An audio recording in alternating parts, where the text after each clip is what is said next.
आप देख रहे हैं डार्क फाइल्स। तो चलिए बढ़ते हैं आज की इस कहानी की ओर। बात उन दिनों की है जब मैं 10th क्लास के पेपर देकर गर्मियों की छुट्टियों में अपने गांव गया हुआ था।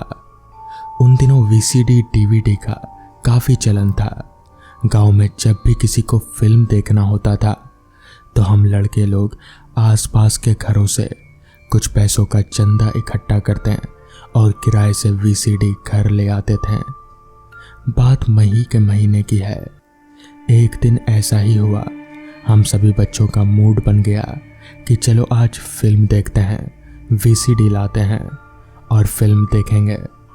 गांव में ऐसा होता था कि रात में एक बार 9 बजे से टीवी चालू हो गई तो सुबह 6 बजे तक देखना ही देखना है। हम बच्चों के साथ ही साथ आस पड़ोस के बड़े बुजुर्ग भी सभी लोग इकट्ठा हो जाते थे और गली के बीच में टीवी को रख दिया जाता था और बड़े चाव से सभी लोग बैठकर फिल्म देखते थे। मैं भी उस दिन रात 9 बजे दिलवाले फिल्म देखने लग गया और लगभग 12 बजे के आसपास मुझे नींद आने लगी और मैं अपने दोस्तों से कहा कि मुझे नींद आ रही है, अब घर जाना चाहिए। ऐसा बोलकर मैं घर आ गया। उस समय मैं हमारे यहाँ एमपी बालाघाट लॉजी में 24 घंटे में सिर्फ 3-4 घंटे ही बिजली मिला करते थे और उस दिन भी रात में अंधेरा ही था और घर के सारे लोग फिल्म देखने के लिए चले गए थे। मैं अकेला ही अपने घर पर सोने चला गया। जैसा कि आप लोग जानते हैं कि गांव में जो घर होते हैं वो शहर की तुलना में बड़े होते हैं और मेरा जो घर था वो बहुत बड़ा था।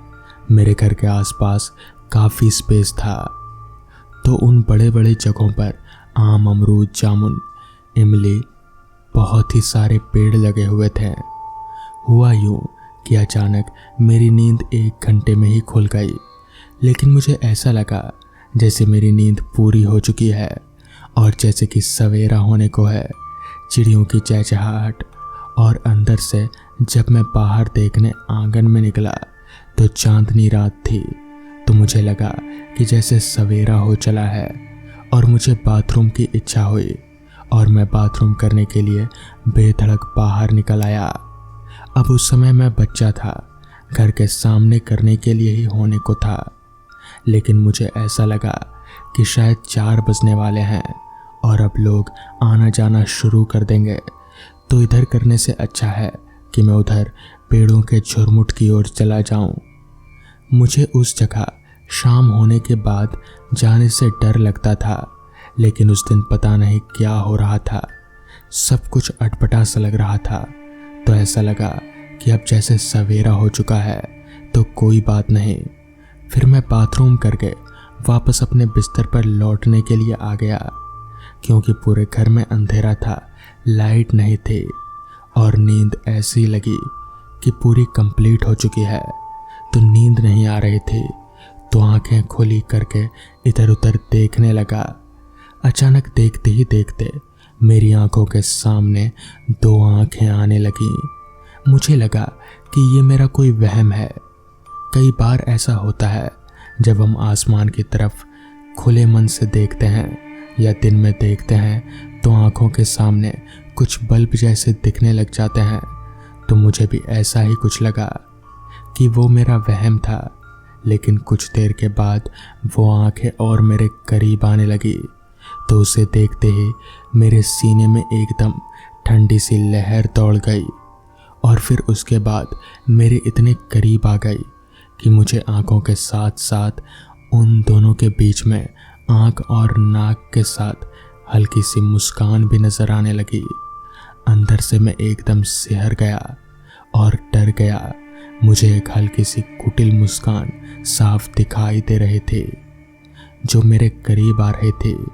मेरी बोलती बंद हो गई। आंगन में कुछ लोग सो रहे थे, उनको आवाज़ लगा रहा था, लेकिन मेरे मुंह से आवाज़ तलक नहीं निकल रहे थे, ना हाथ पैर कुछ हरकत कर रहे थे, लेकिन मुझे नींद नहीं आई। अब कुछ लोग कहेंगे कि ऐसा नींद में होता है, लेकिन मुझे नींद नहीं, ये मेरे जीवन में सच में हो रहा था। अचानक वो मेरे सीने के ऊपर आकर बैठ चुके थे। मैं चाह कर भी कुछ नहीं कर पा रहा था। वो पूरा का पूरा एक इंसान रूपी शरीर था। उसके लंबे लंबे बाल थे। शायद वो कोई औरत थी, मगर उसका चेहरा बहुत ही ज़्यादा डरावना था। मुझे समझ नहीं आ रहा था कि मैं क्या करूं। मैं अपनी जगह पर बस सुन्न पड़ा हुआ था। चिल्लाने की बहुत कोशिश कर रहा था, लेकिन मेरे मुंह से आवाज़ भी नहीं निकल रही थी। मैं कुछ नहीं कर पा रहा था और वो औरत मुझे देखकर बहुत ही अजीब तरीके से मुस्कुराए जा रहे थे। मगर तभी मैंने ज़ोर से हनुमान जी का नाम लिया। पता नहीं मेरे अंदर ऐसी शक्ति कहाँ से आ गई, और मैंने जैसे ही नाम लिया वो औरत वहाँ से कहीं अचानक गायब हो गई और घर के सारे लोग जाग गए। मैंने सबको पूरी घटना बताई।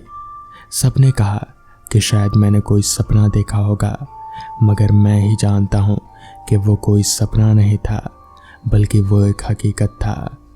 मगर वो औरत कौन थी और मेरे पीछे क्यों पड़ी थी, ये आज तक मुझे समझ नहीं आया।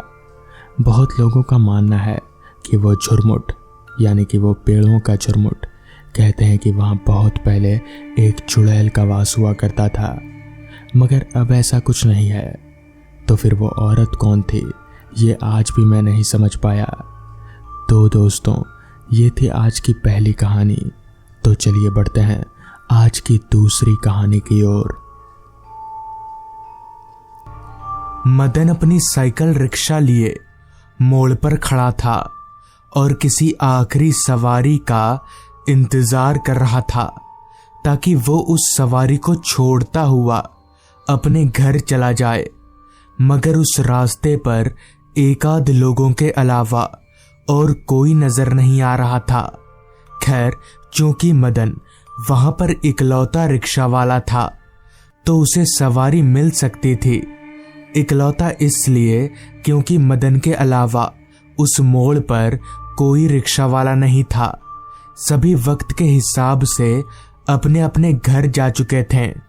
मगर मदन वो ज्यादा पैसों के चक्कर में हमेशा रात तक रिक्शा चलाया करता था, लेकिन उसे पता नहीं था कि आज उसके साथ कुछ ऐसा होगा जिसके चलते उसे रिक्शा चलाने का काम ही छोड़ना पड़ेगा।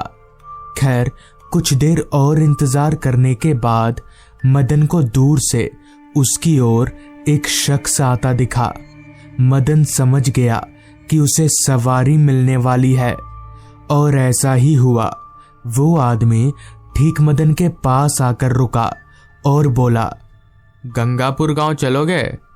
गंगापुर गांव का नाम सुनकर मदन के चेहरे पर थोड़ी परेशानी सी छा गई, क्योंकि गंगापुर गांव मदन के यहाँ से काफी दूर था और उसके घर की उल्टी दिशा में पड़ता था। इसलिए मदन ने उस आदमी से कहा, गंगापुर गांव काफी दूर है भैया, इतनी रात गए वहां जाना मुमकिन नहीं है। हालांकि गंगापुर गांव उतना दूर भी नहीं था। मदन इतनी नौटंकी सिर्फ और सिर्फ ज्यादा पैसों के लालच में कर रहा था, और मदन की ये चालाकी कामयाब भी हो गई।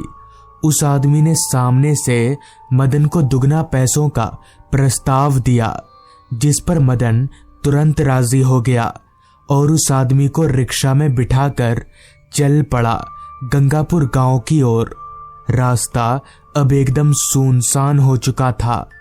दूर दूर तक रास्ते पर कोई नजर नहीं आ रहा था। रास्ते पर रोशनी का भी एकमात्र जरिया सिर्फ और सिर्फ चांद ही था, जिसकी रोशनी के सहारे मदन रिक्शा चला पा रहा था।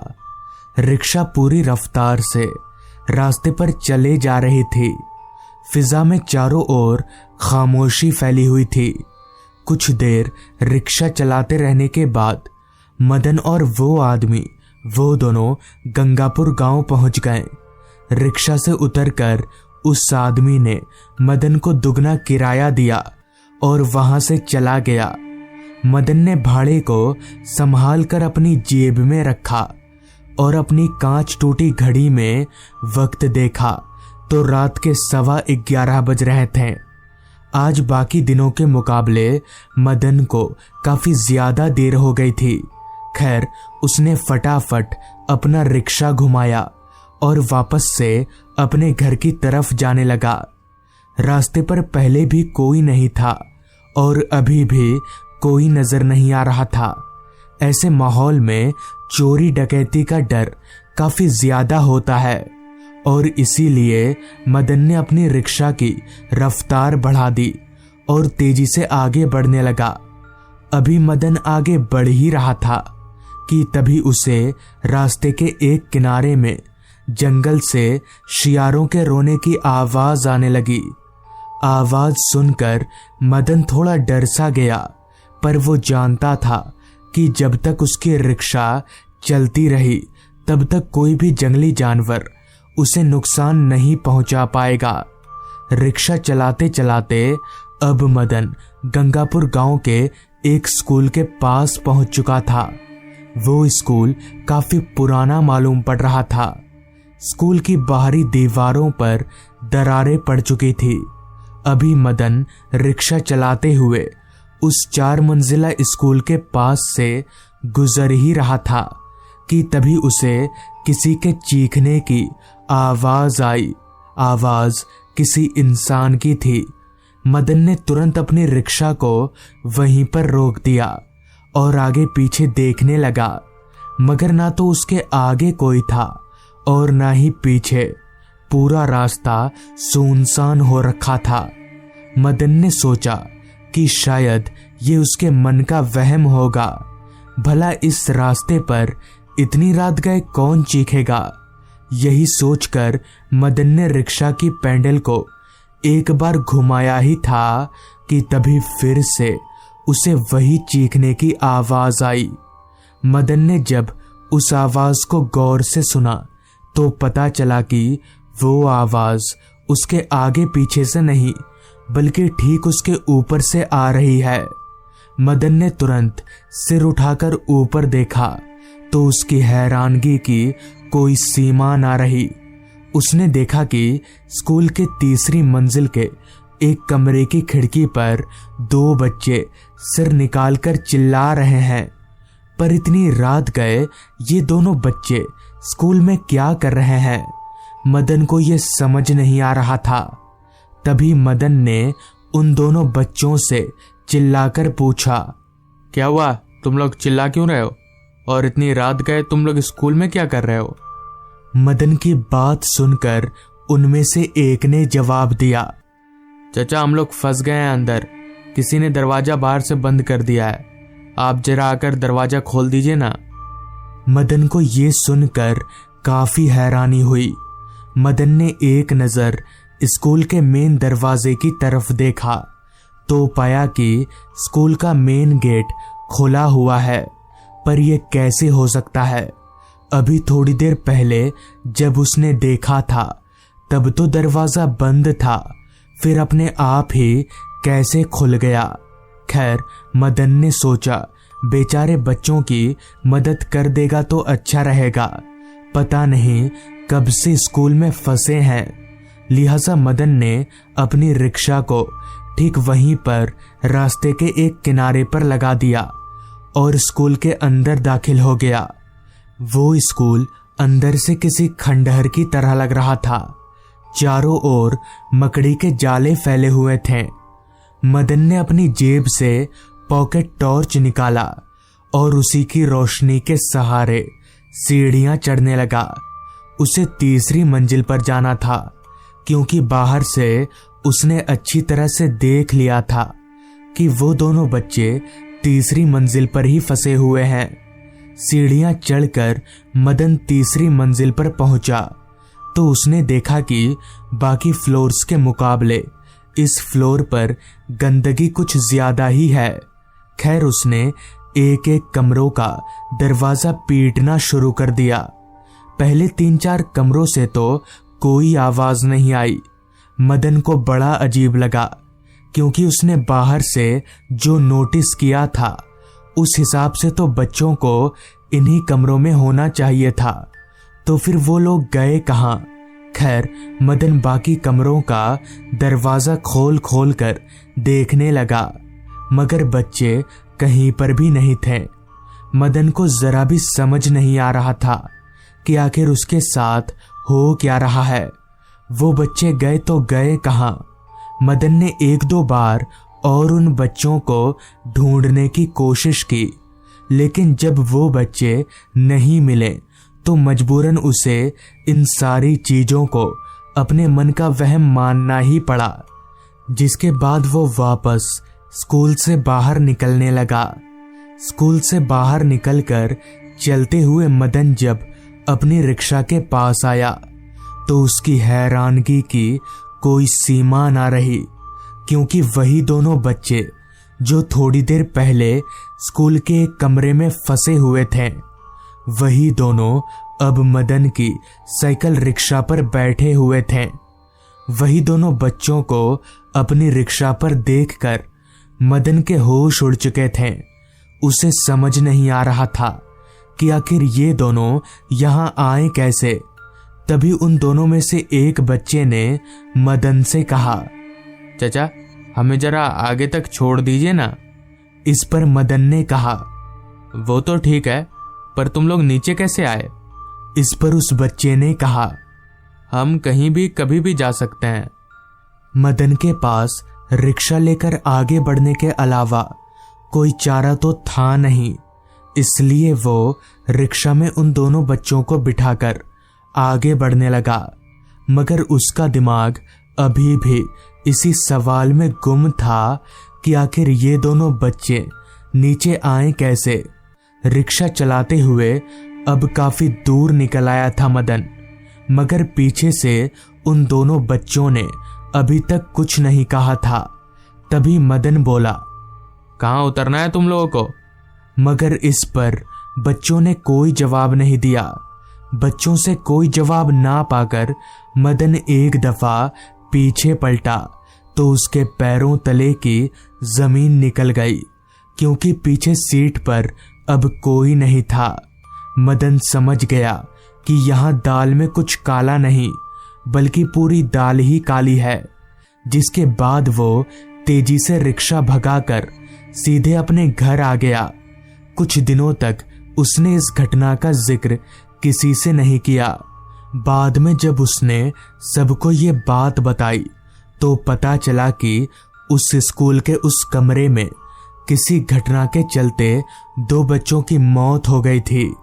उनकी मौत के बाद से ही पूरे स्कूल में अजीब अजीब तरह की घटनाएं होने लगी, जिसके बाद से स्कूल को हमेशा हमेशा के लिए बंद कर दिया गया। मगर कहते हैं कि आज भी उन दोनों बच्चों की आत्माएं उसी स्कूल में भटकती रहती हैं और उस रास्ते से गुजरने वालों को आवाज देती हैं। तो दोस्तों, ये थी आज की कहानी। अगर आपको ये कहानी पसंद आई हो तो चैनल को ज़रूर सब्सक्राइब कर लें। तो मैं आपका दोस्त आर्यन जल्द ही मिलूंगा आपसे ऐसी ही एक कहानी के साथ।